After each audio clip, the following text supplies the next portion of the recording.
that we can start. So welcome to those who join us today for this coffee break meeting organized by SOILveR. Just some rules to be able to enjoy the coffee break meeting is just to mute your microphone and turn off your video. And please use the chat for anything, question, technical problems, or other issues. So you can use that channel. So today I will introduce the SOIL Coffee Break meeting. My name is Esther Guatz, and I'm part of the SOILveR platform and joining lots of its activities. I will talk you about a bit about the SOILveR platform before entering to the topic that we want to tackle today. So the SOILveR platform is a research funding platform, but a lot more as well. We are joining in a platform to benefit from larger total budget to co-fund goals and projects together, and also use the expertise found in each countries. And we want to have collaboration among the different members. We share experiences between the members on specific topics, and we try to involve the highly competent and skilled researchers among our countries. And it's across Europe. We want to produce also implementable research, like guidelines, recommendation, decision support tools. And we do that in the way that we are sharing similar issues, and we want to tackle those problems together to reinforce ourselves. Actually, there is a history from the platform activity. It started back in 2003 as an ERANET funded by Europe under the Snowman network, and then the Inspiration Project, which provided a strategic research agenda in 2018, served us as a basis to inspire us for further exchange and activities. And we decided to form that platform, which is running now since 2018, and you are joining one of the activities that we are doing. If you are interested in becoming a member of our SOILveR platform, then don't hesitate to send an email to info@solver.eu, or look for our website where you will find lots of information. The platform is actually articulated on two different pillars. One pillar is about knowledge exchange, and another about knowledge development. The knowledge development is rather about co-funding a research project, and we had a pilot call in 2019, and we are now preparing another one. The other pillar, the knowledge exchange, maybe you have heard about it because we organized last year an online workshop on PFAS, well, now emerging contaminants. And we also do coffee break meetings. This is the second one. If you are interested in the previous one, you can look on the website. It is still available, and it is recorded, so you get access to it. And the next activity we are doing is a webinar on the lead issue. It will be on the 25th of November. So it will be soon, and it's done in cooperation with the Common Forum Network, and also the IO networking group, Soil Contamination, which is part of the European Environment Agency. Just to let you know about the type of projects that are running now. There are the call that was launched in 2019, and for which the big topic was recognizing and caring for soil and land as assets. There was two topics on the pollution part, which is misery around microplastics in soil and groundwater, and also the premise project, which tackles the prioritization of emerging chemical compounds in soil. Another project around recognizing soil values in land use decision, SOILveR, is also running right now. And all projects should be ending in a few weeks. There will be some presentation of the final results the beginning of next year. Don't hesitate to go to the website to to have more information about it. And on the knowledge exchange, well, I've told you about the coffee breaks, the workshop, the webinars, and we are also thinking of further collaboration around building common databases and around knowledge exchanges. Well, maybe now the time to go to what is our topic of today, which is a SANISOL project, a web tool to provide recommendations for users of potentially contaminated vegetable gardens in Wallonia, Belgium, where I come from. And the speaker of today is Benoît Pereira, who is working at the Catholic University of Louvain, and he will present you some more details about that web tool. Thank you, and maybe Benoît, if you can, the floor is yours. I think I have. Thank you. Yes, okay. I will go ahead. My presentation.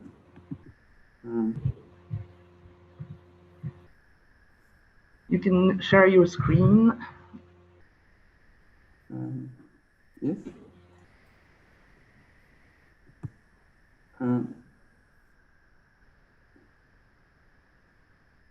We hear you at least.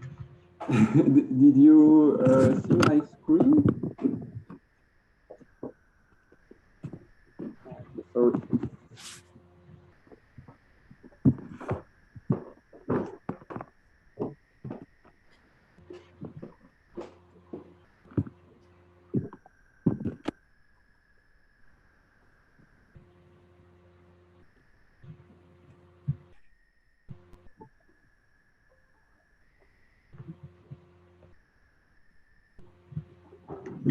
During while you are looking for the sharing your screen, I can see now the number of participants. So you are almost 80 to join us today. So it rather means that you kind interested of this on this topic, and yeah, Benoît will give you more insight on the subject.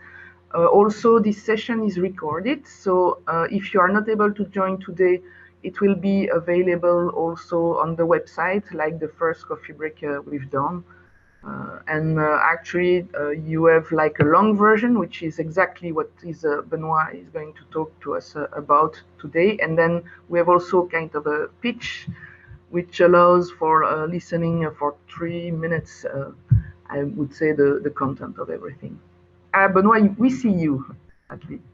And do you listen to me? Do you? Oh, okay. Hello, everyone. My name is Benoît Pereira. I'm a researcher in environmental science in the Earth and Life Institute of the Catholic University of Louvain in Belgium. I would like to talk about a project that I realized with the help of many partners. You can see the names of the institutions and the people involved on the slide. The objective of the project... Benoît, we don't see, you don't share your slide, I think. Okay. On va y arriver, sorry. Okay. We see you, but not the slides.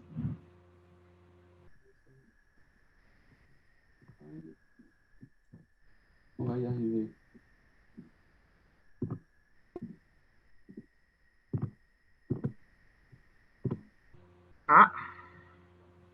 I think it's coming. Yes, now we see your slides. Okay maybe, now? Yeah, it's in presentation mode. Now it's perfect. Thank you. Sorry. Go ahead. So in Belgium, as in most European countries, there is a craze for urban agriculture and short circuits. Vegetable gardening in urban soils increase food security and offers a wide range of social and ecosystem benefits. Government-funded initiatives support this praise, like in Liège, Wallonia, with the ceinture alimentaire. But urban agriculture is not always such a good idea as, for example, in the district of Bressou in Liège, where the largest collective vegetable garden of Wallonia was found to be polluted by metals. This issue is particularly important for the Walloon region, As some of you may know, Wallonia has had a glorious industrial past.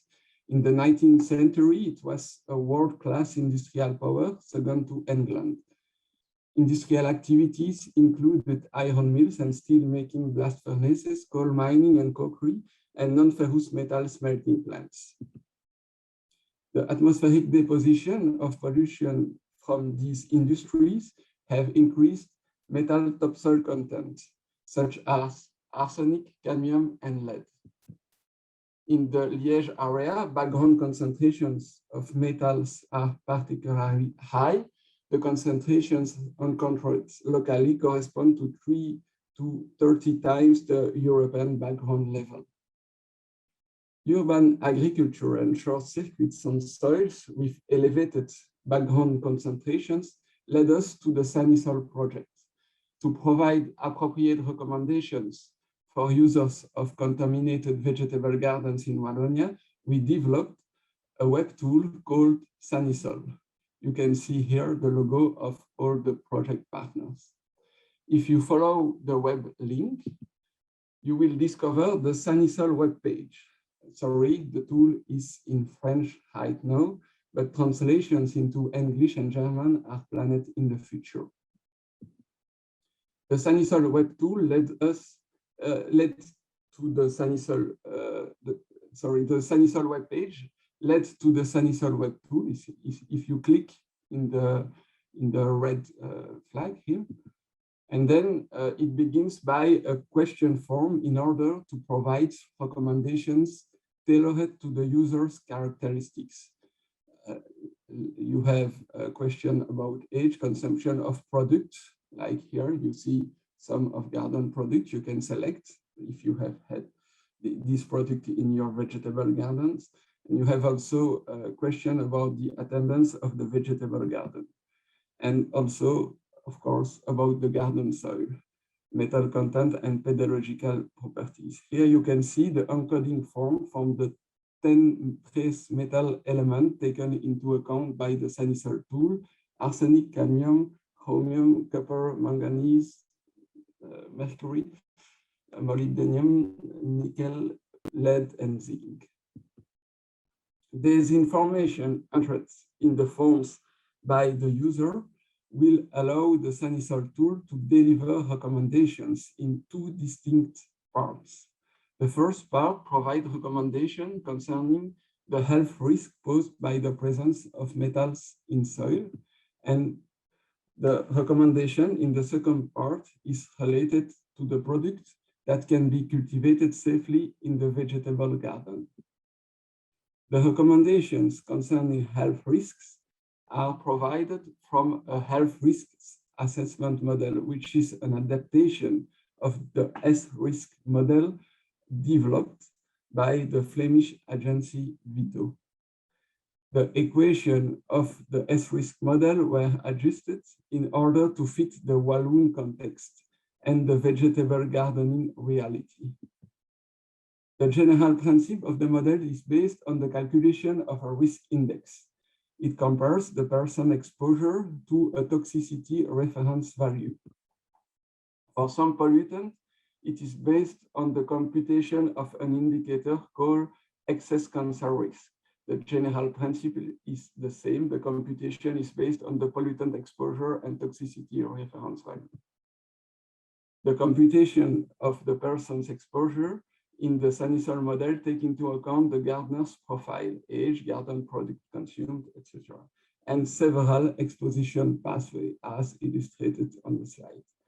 You have the consumption of fruits and vegetables, the ingestion of soils and dust, soil contact with the skin, and the inhalation of dusts.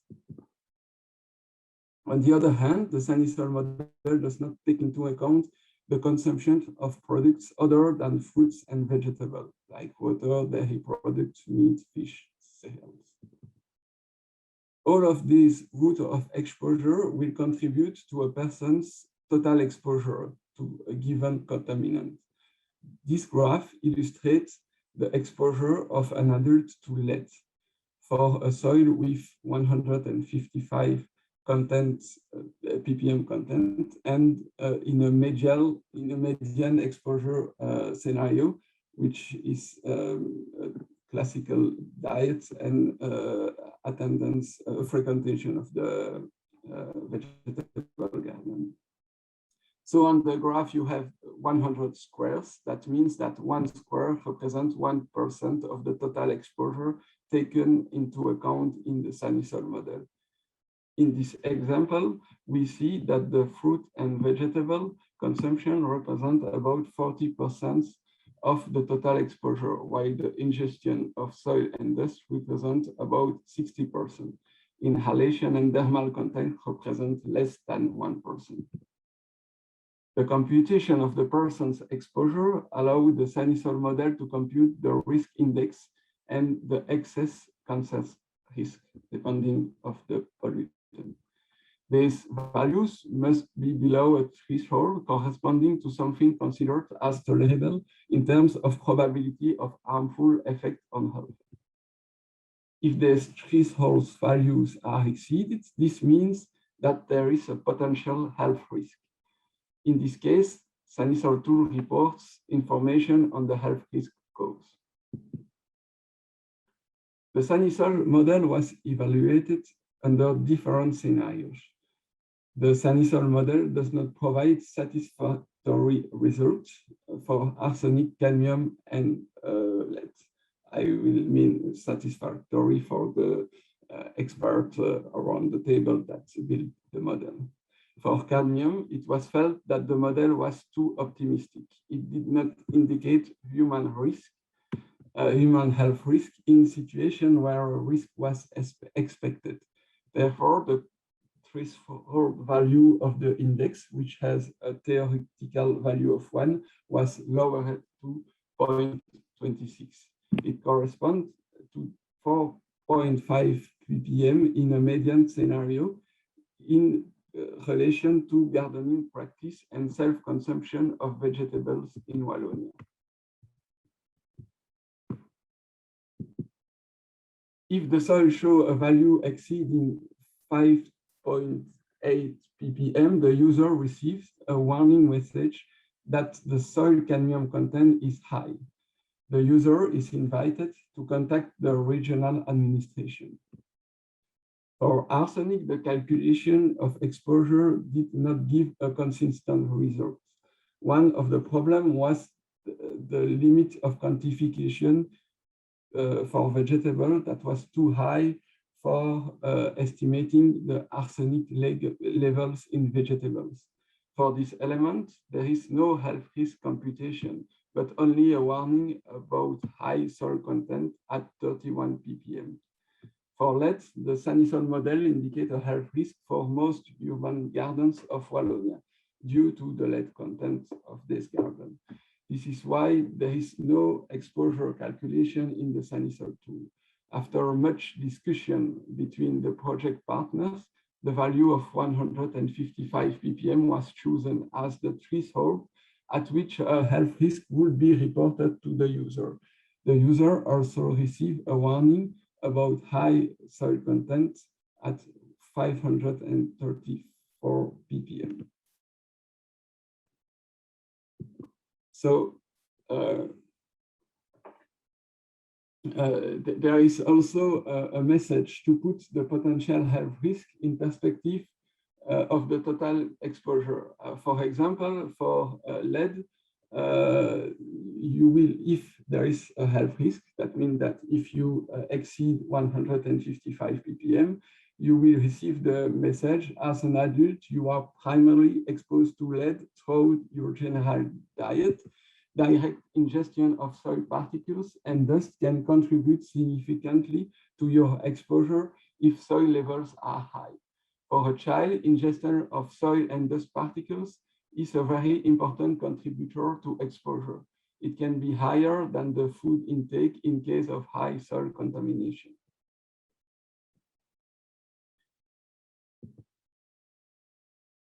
In case of a health risk for one or more trace elements, the SANISOL tool provides recommendation to reduce the gardener's exposure.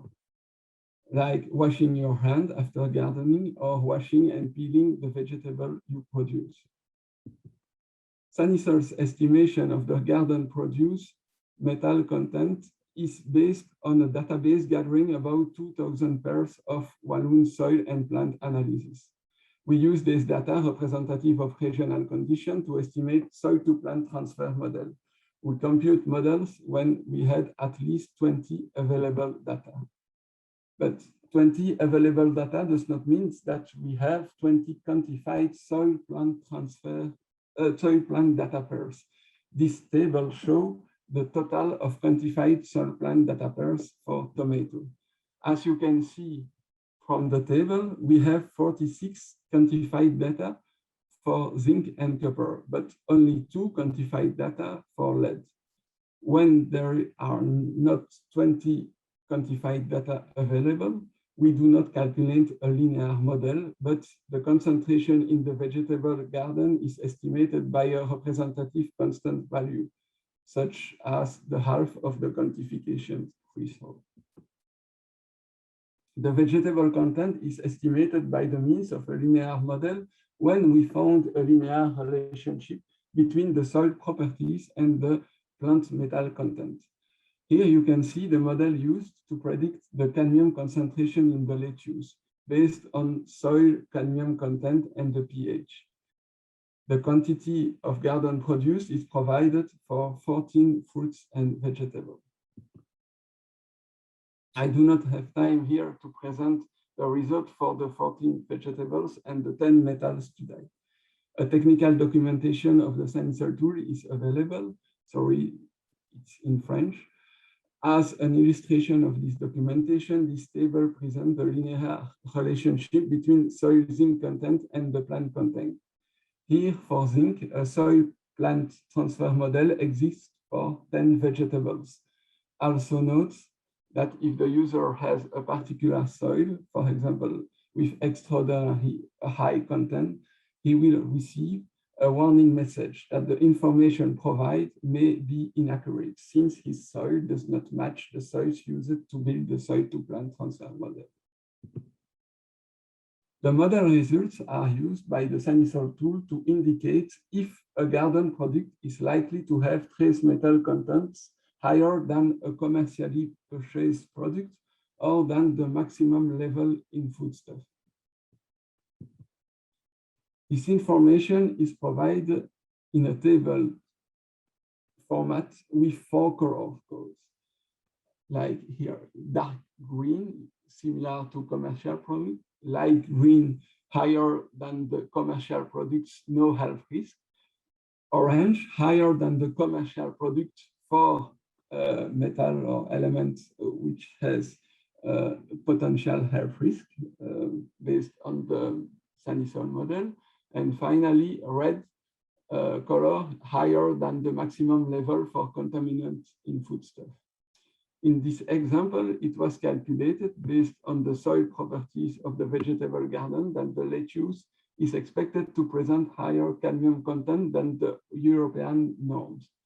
For lead, although the lettuce that would be produced would not exceed European standards, it would have higher content than commercial lettuce. The consumption of lettuce from the garden is not recommended since the user is already overexposed to lead.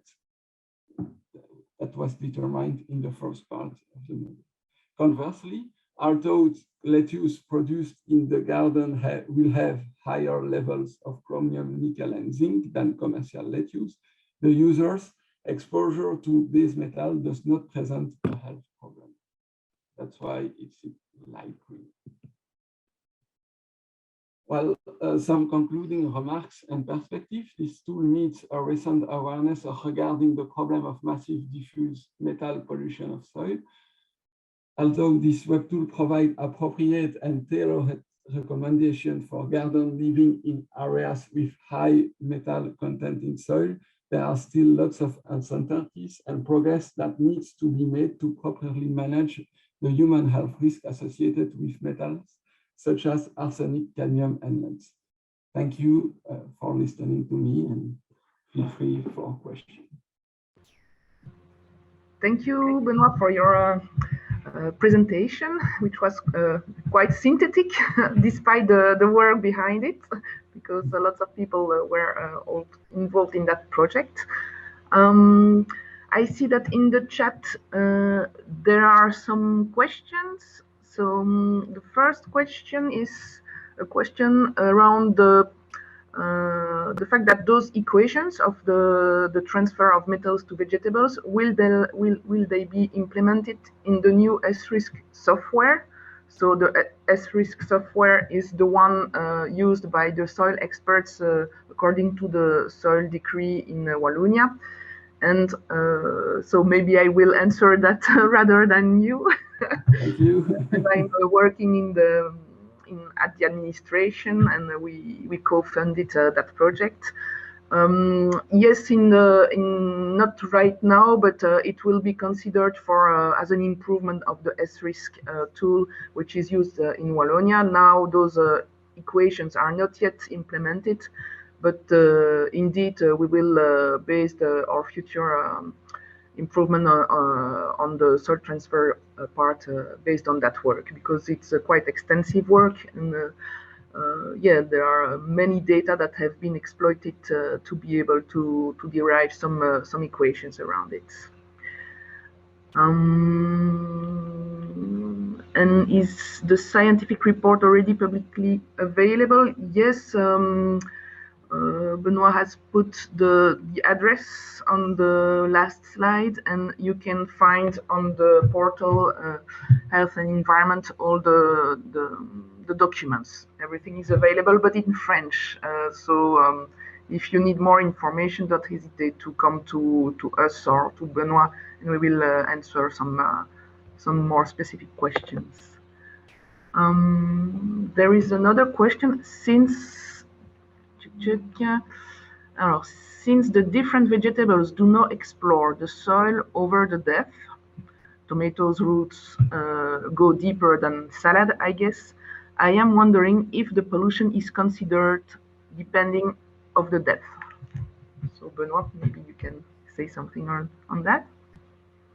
No, the transfer, the soil to plant transfer model are based on the topsoil content. So it does not take into account the subsoil, the concentration that can be also explored by the roots deeper than 30 centimeters. So we do with what we have. Mm-hmm. Yeah, because the data are provided are available from the topsoils from different databases. So we didn't put you too much detail on that. But how many data were exploited, Benoît? Can you recall? Around 2,000 data pairs of soil and plant data, and that doesn't mean that we have enough data for all the vegetables that is taken into account in the SANISOL tool. The SANISOL tool have more than 45 vegetables, but we provide information for 17 vegetables, garden products. Mm-hmm. There is another question. So who are the intended users, and are you monitoring the use of the tool? Who is responsible to entering the soil concentrations? Where do these data come from? Yes, I can answer that one. So the intended users are, of course, the gardeners, all the citizens that are interested in launching some vegetable gardens, especially in urban areas.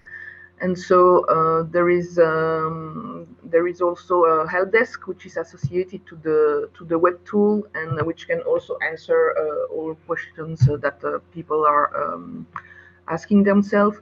Usually what is done is that the gardeners are interested in analyzing their soil, and so they take contact with a laboratory which is in charge of which can be in charge of the soil sampling, but also, of course, of the analysis. And so the gardeners are having their contact with those laboratories, and those laboratories also have special access to the web tool, and they can have the recommendations which are provided through a PDF generation, and they can base also their advice based on that recommendation PDF. The monitoring of the tool, yes, is done through usual statistics, and so we have always a peak of consultation that when there is a presentation of the web tool at different moments. And in the future, we are going to increase the communication campaign around it.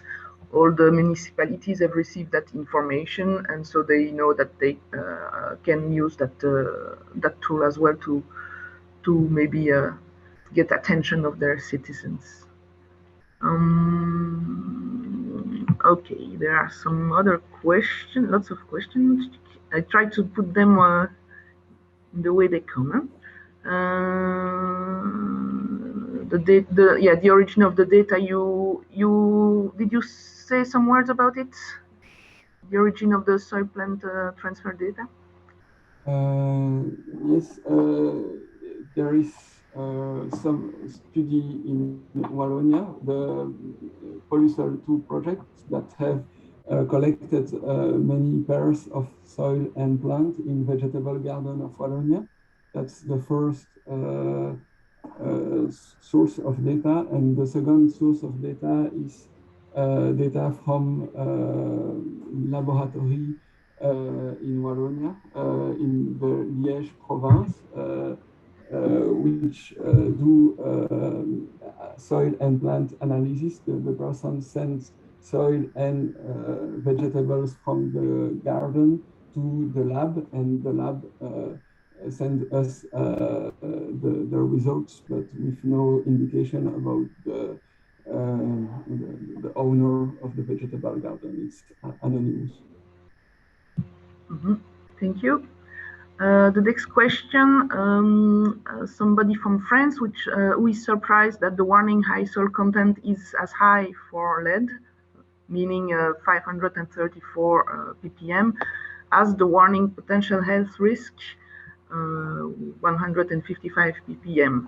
In France, the High Council for Public Health recommends to perform a blood lead level for children from 300 ppm and establishes a threshold of vigilance at 100 ppm. Why such differences with your thresholds? Maybe if Jérôme Petit of ICEP is here, or someone from SPAC can answer the question. I don't know. Esther, do you copy? Yes, please. Okay. Thank you. So we have worked on the SANISOL project, and next to this project, we have also a lot of research and thinking going on soil standard values that are health protective for population for lead and arsenic. And well, you know what, 534 is, I agree with you. It can seem like it's quite high, but maybe something that Benoît didn't mention is that this applies only for adults. In the web tool, we use a trigger attention value as well for children, and the one we picked to be consistent with was done in France was the same value as a 300 milligram per kilogram as it applies for children in the model. So we have a different set of values when it comes to attention values for adults and children. So of course it doesn't lead to a blood test or anyone from the Agence Régionale de Santé is coming home to look at the exposure sources, but still it provides the user with extra care and extra attention when this threshold is overcome. So that's one point.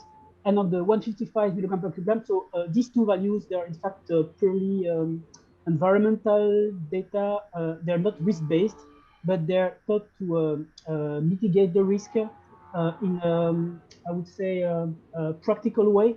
We've also done some research and tests applying a similar approach that what has been done by the Haut Conseil de la Santé Publique in 2014. So we have used similar model and similar approach, and we have derived a value that is something more like 140 milligram per kilogram based on a target blood level of 25 microgram per liter. So it's quite okay for a current I mean for a high blood level target value or that could be selected nowadays.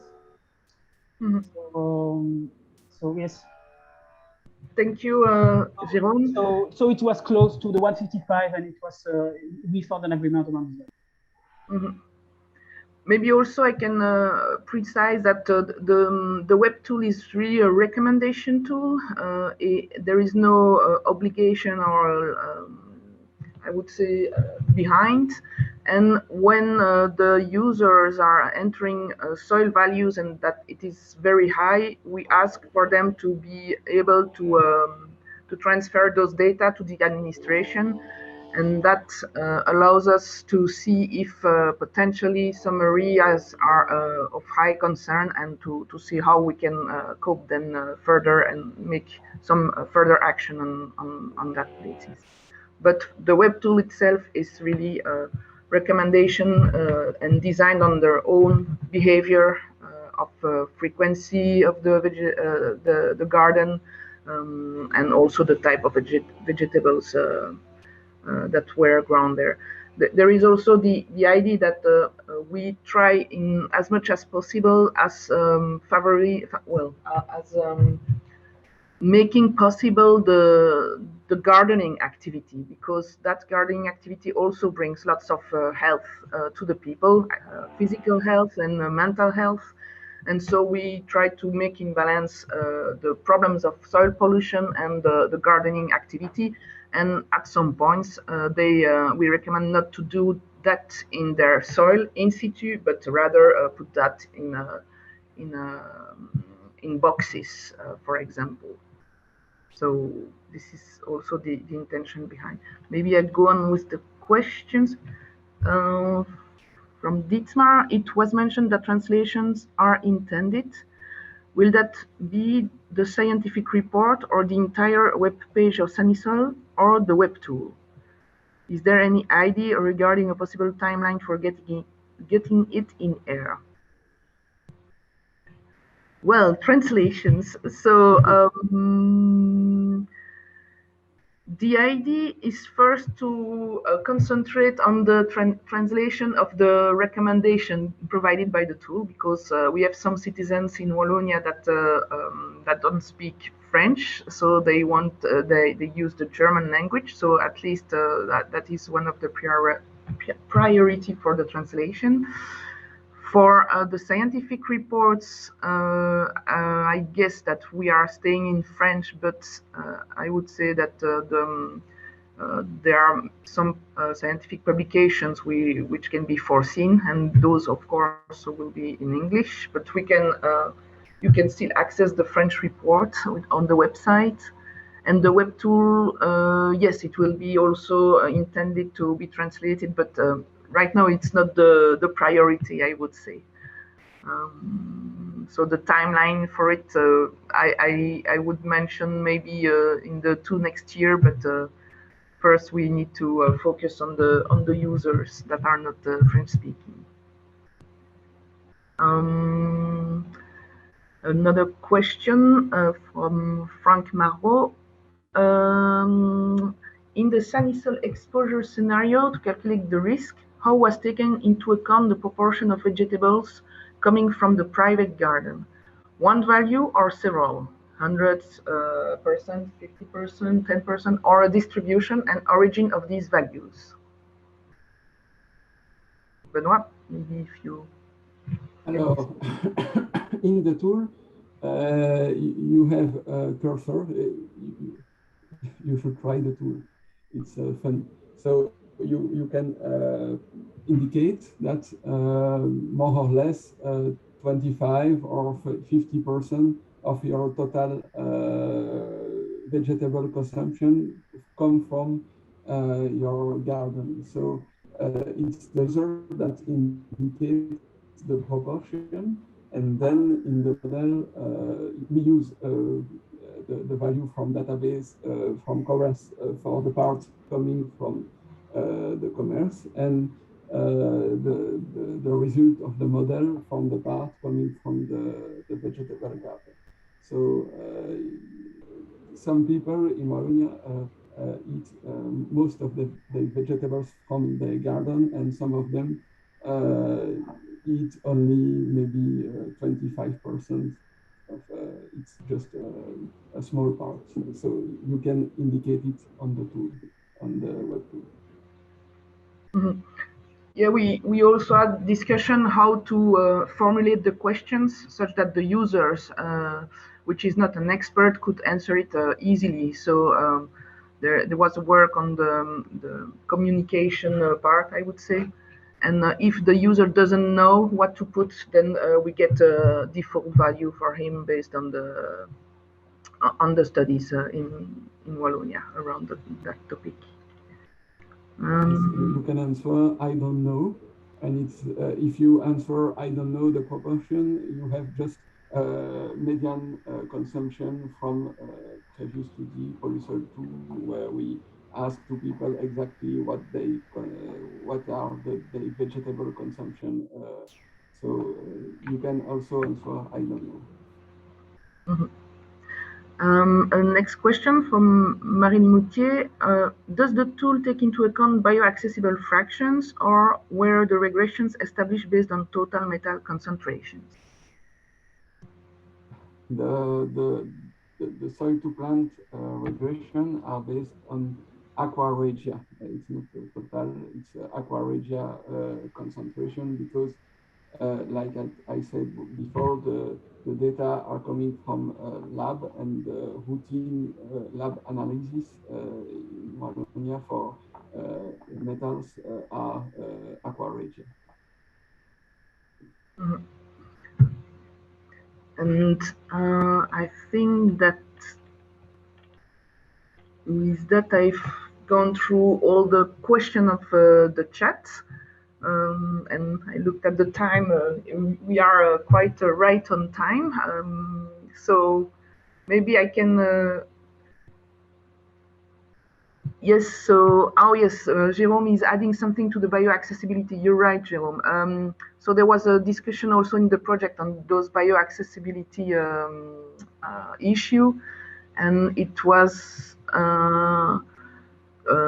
discussion around lead and arsenic. Actually, it's another part of the report, of the scientific report, and the issue of arsenic was deepened to conclude to have a different level of bioaccessibility. It was not one that was used, and also and it was rather 60% of the total concentration. So Benoît was not directly involved in that part, so it's hard to put all the detail on all the works that was done.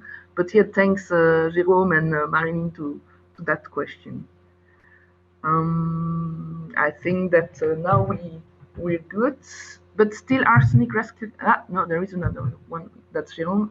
Arsenic risk calculation are not fully implemented in the model. Yeah.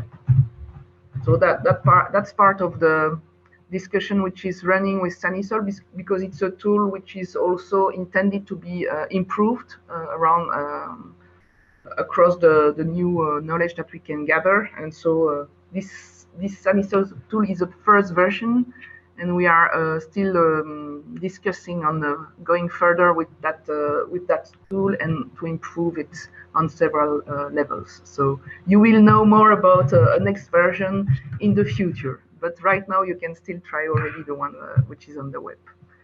So thank you to all of you who joined, and we hope to see you in another discussion around another topic, maybe with the SOILveR Coffee break. And thank you, Benoît, for your presentation, your nice presentation. Okay, thank you. Bye-bye. Bye.